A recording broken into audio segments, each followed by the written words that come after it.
சாஹேப் அம்பேத்கர் அவருடைய அலிகார் சாலையிலே உள்ள இல்லத்தை அரசு உடைமையாக்கி அங்கே அருங்காட்சியகத்தை அமைத்தது பாரதிய ஜனதா கட்சியினுடைய ஆட்சியிலே.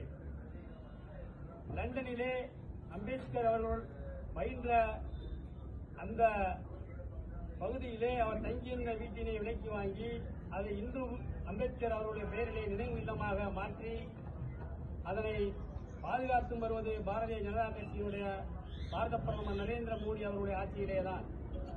ஆகவே அம்பேத்கரை போற்றுவதிலும் புகழ்வதிலுமே அம்பேத்கருடைய எண்ணங்களை செயல்படுத்துவதிலுமே பெரும் பங்கு வைத்துக் கொண்டிருப்பது பாரதிய ஜனதா கட்சி, பாரத பிரதமர் நரேந்திர மோடி அவருடைய ஆட்சியிலே என்பதை நாம் பெருமை கொள்வோம்.